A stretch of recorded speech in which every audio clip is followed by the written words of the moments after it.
Vénérable maître Yakim Yaramed, dans d'autres livres, on dit que le Créateur a créé le monde avec son écriture, avec sa plume et son encre. Qu'est-ce que ça explique? Bon, la plume du Créateur, l'encre du Créateur. La plume du Créateur, c'est le feu primordial. Le feu primordial, le feu de lui-même. Et son encre, c'est l'eau. C'est son corps.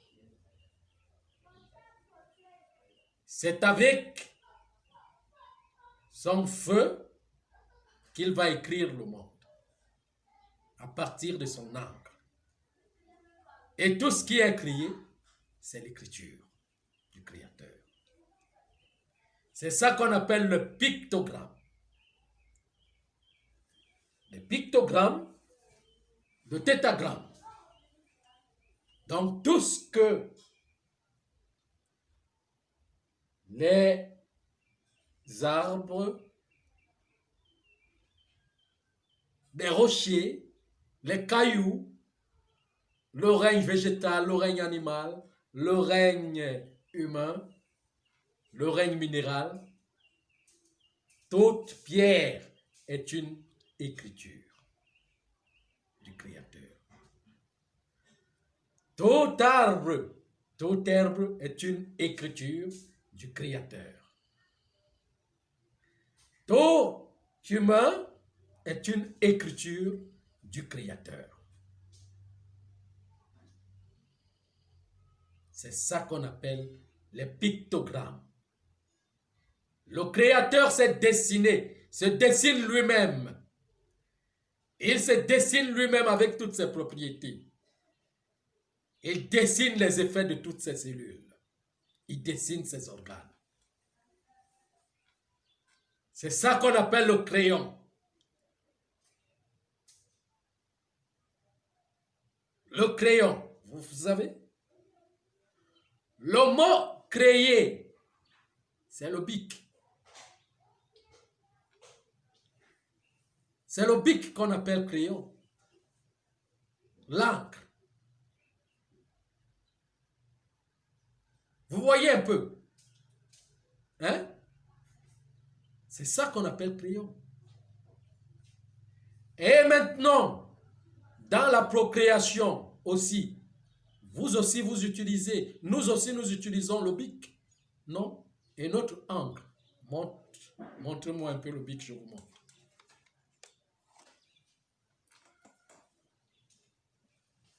Le bic ressemble à quoi?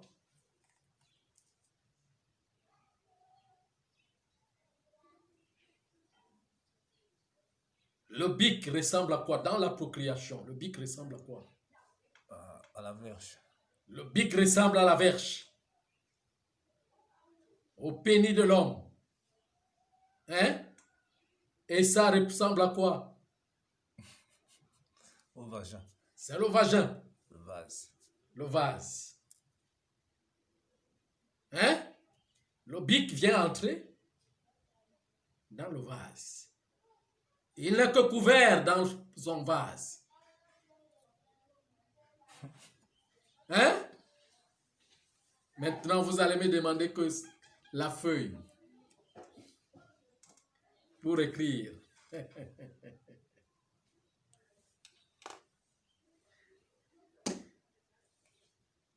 Hein? La feuille pour écrire, c'est l'alchimie. C'est transformation, la transformation. L'alchimie, les lettres sacrées. Les lettres qui doivent sortir de son âme. On appelle le messager, les messages. C'est tout autre chose. Vous voyez un peu, ce n'est qu'un symbole. Nous-mêmes, chaque personne, chaque cellule, nous représentons seulement des cellules du Créateur, qui ne sont que chacun un symbole. Comptez donc le nombre de visages, le nombre de cellules, le nombre de visages de cellules du Créateur. Les mêmes, ce n'est pas les mêmes visages. Ces visages ne se ressemblent pas. Ce sont des formes du Créateur. Des multiples dessins. Les multiples descriptions. Les multiples formes. C'est encore un autre mystère là. Les figures ne se ressemblent pas. Oui. Il y a du mystère. Il dessine les figurines. Parce que nous, on nous appelle les figurines, les symboles. Les figurines, les facettes, les préfacettes de lui-même. Les grandes et les petites formes qu'il dessine. C'est ça le crayon.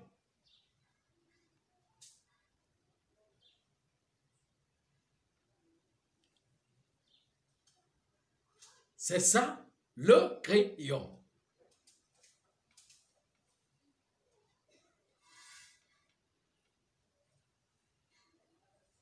Vous voyez?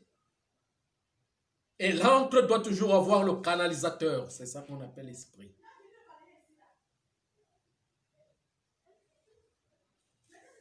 Le canalisateur, c'est l'esprit.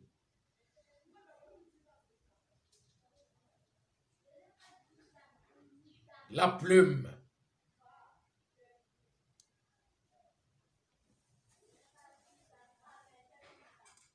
Vous voyez un peu ce que je suis en train de dire. Donc c'est ça. Alors les messagers ne viennent qu'écrire ce que le Créateur crie. C'est ce que, quand on dit messager, c'est écrire ce que le Créateur a créé. C'est écrire la création.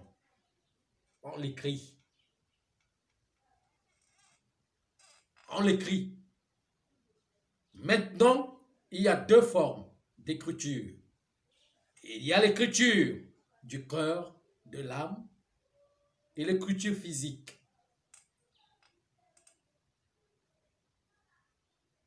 Pour écrire ce qui est de l'invisible,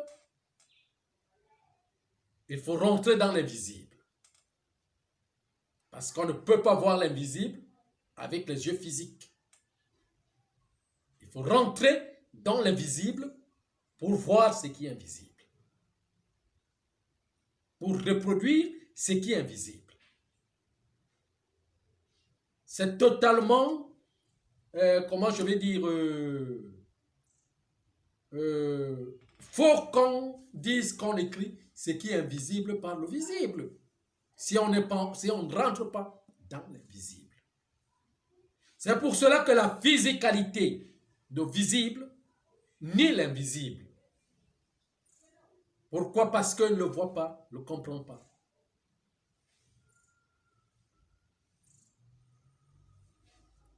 Oui. Et comment entrer dans l'invisible? Mais entrer dans l'invisible, c'est une école. C'est une école, c'est l'école c'est ça qu'on appelle l'école des mystères. L'école des mystères. Je vous ai parlé, je vous ai dit que la plume du Créateur, c'est le feu.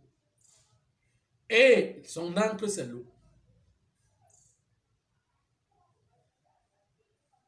Hein? Pour connaître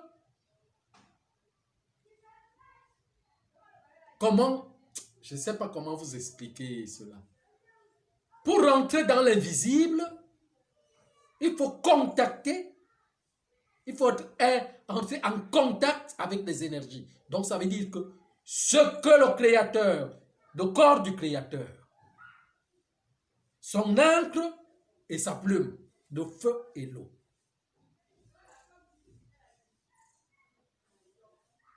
Si vous voulez entrer, comment je vais dire,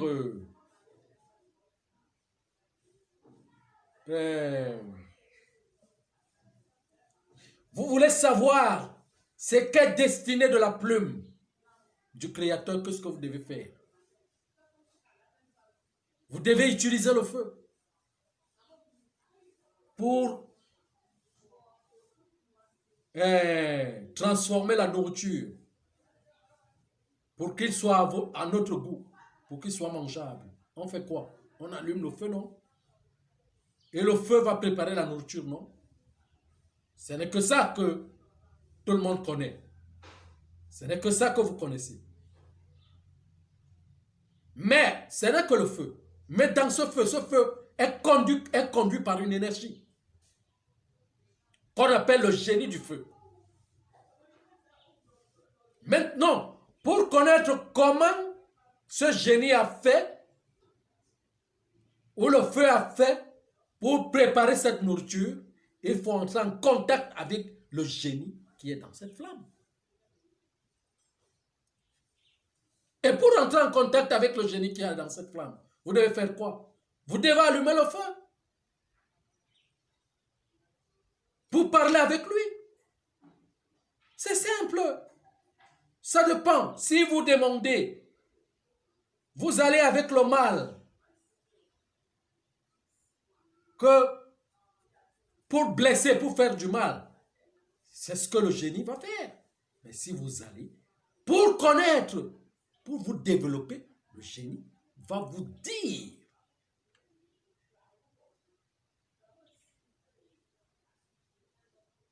Il va implémenter. Seulement, ce qu'il va faire, tout, c'est de faire ce qu'on appelle voir.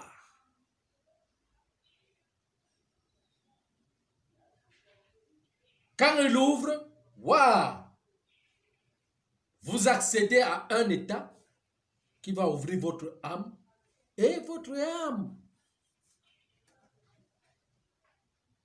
Notre esprit connaît déjà ce génie et il va expliquer à l'intérieur de nous ce que le génie, les paroles de ce génie.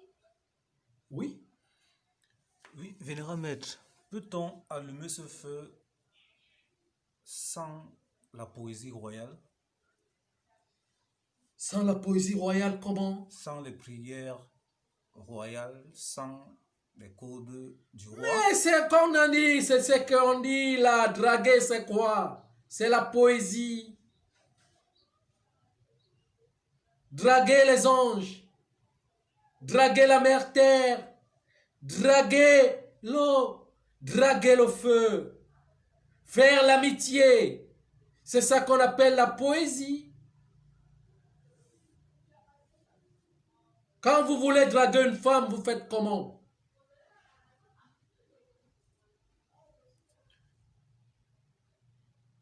On fait la poésie. Vous faites comment? Vous apportez du bon langage. Mais quand on dit bon langage, eux, ils connaissent. Ne partez pas seulement pour chercher votre intérêt. Parce que si et seulement si vous partez pour chercher votre intérêt, vous serez emprisonné par cet égocentrisme. Mais si vous partez pour chercher à vous développer et l'intérêt de tous, tout va s'étendre et prendre expansion. Tout va se libérer et prendre expansion dans les dimensions. Mais si vous partez en limite, vous serez bloqué, vous serez en prison, emprisonné par ces forces.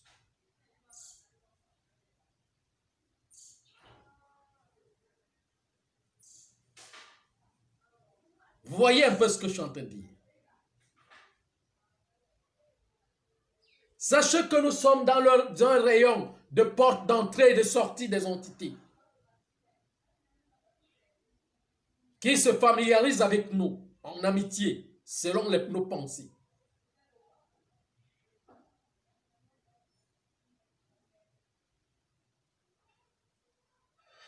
Vous voyez un peu.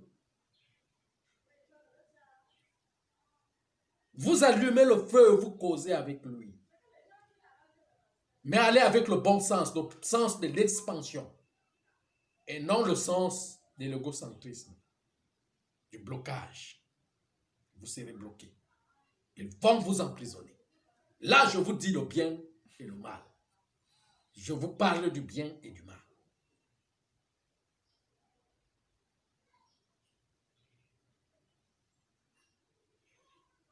Et quand vous resplendissez,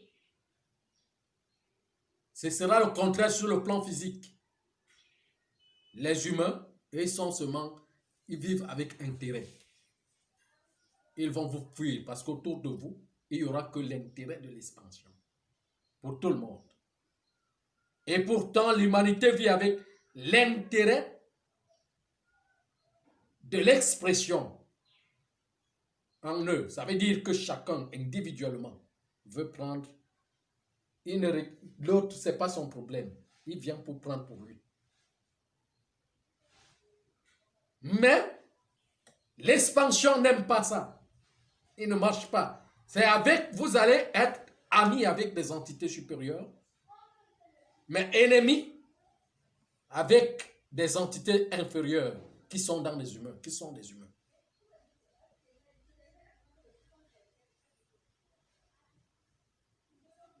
Vous voyez un peu. Mais pour votre évolution, ne restez pas statique parce que vous avez peur des opinions.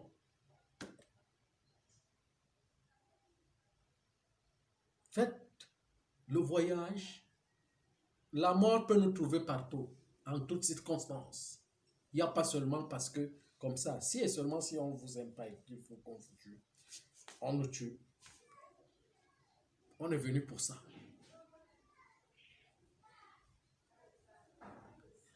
Il est bien de libérer son âme, que son âme soit encore entre les mains des impérialistes, de ce règne, de ce monde.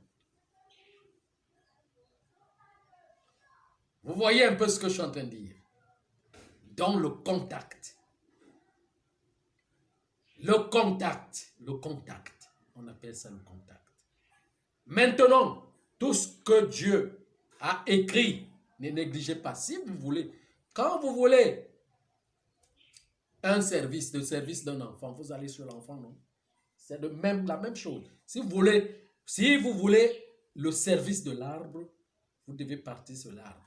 Mais si vous arrachez ce que vous avez voulu, vous devez partir en respectant. Parce que quand vous pensez que vous êtes trop grand, vous êtes des dominateurs.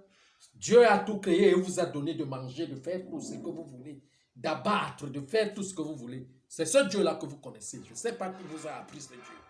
Qui a créé et vous a donné de posséder, de détruire, de manger et de faire tout ce que vous voulez, d'arracher, de dominer, de piétiner même. Parce que quand on va chez ces éléments, on les demande bien, on arrache.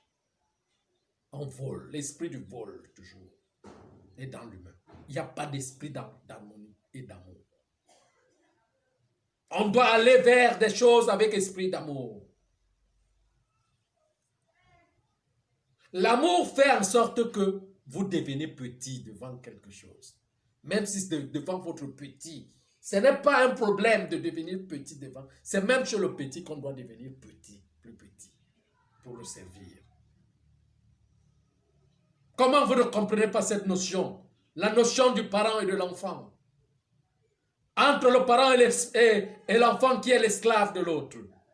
C'est le parent qui est l'esclave de l'enfant. C'est l'esclave qui sert. Et l'esclave est le plus grand. C'est lui qui sert le petit. Vous avez des contraires des choses. Dans votre école, là, on vous a enseigné des choses qui ne vont pas avec le sens du même langage. C'est pour cela que je peux causer une langue, même ma langue natale, ou bien même le français, que je parle, et parler des mots sur des phrases que les gens vont penser que je suis fou, ou je n'ai pas bien combiné, ou bien je suis en train d'extrapoler. Et pourtant que je connais le mot que j'ai mis, parce que je connais sa signification antique, et non conventionnelle, qui est là maintenant, qui est là aujourd'hui.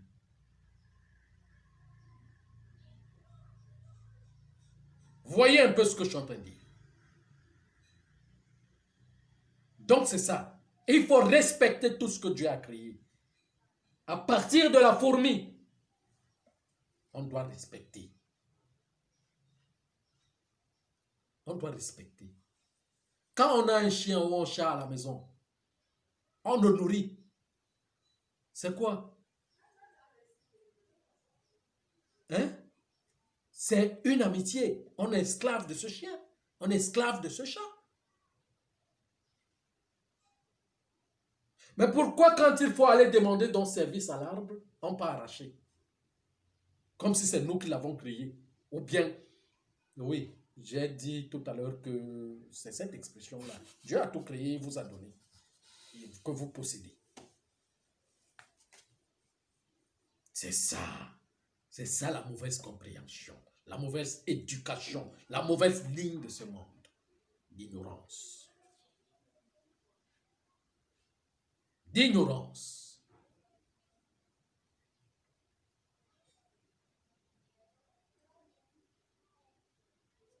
Quand on vient, on détruit une vie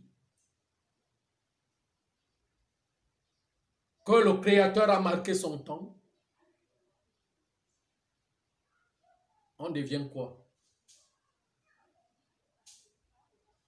On devient l'opposant du Créateur. On s'oppose aux forces qui sont muettes, hein? Qui sont muettes. Les forces sont muettes, hein? Les forces n'agissent pas. Quand vous voyez une force utiliser la violence, c'est que c'est de trop. Si vous voyez un événement s'établir sur le plan physique, c'est que c'est son temps. Et les événements même, je vous ai dit que l'ancien du temps peut les retenir. Mais quand ça va se déclencher, il va laisser ça va multiplier leur force pour agir.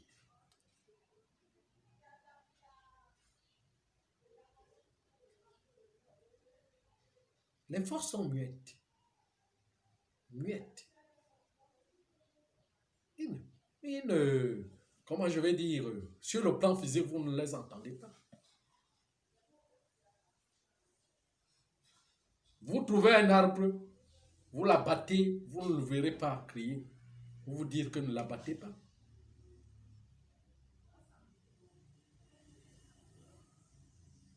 Mais c'est vous qui allez encore crier demain. Des circonstances du temps, de la température et de la météorologie. Les conséquences reviennent à nous. C'est comme ça qu'est le temps. Il faut revenir dans le temple de la sagesse pour comprendre ces choses. Il faut revenir. Il faut les comprendre. Donc c'est ça. Oui. Vénérable Maître, il y a encore un fait. Lorsqu'on allume le feu, qu'on entre en contact avec cela, vous obtenez les aides difficilement. Donc tout ce que vous faites, c'est avec des difficultés pour l'obtenir. Parce que vous devez être, le feu c'est le forgeur, c'est lui qui forge. Vous devez devenir un dur. Oui, ça doit être difficile. Vous devez travailler dur. Vous devez travailler dur avec votre âme. Mais pas travailler dur pour l'esclavage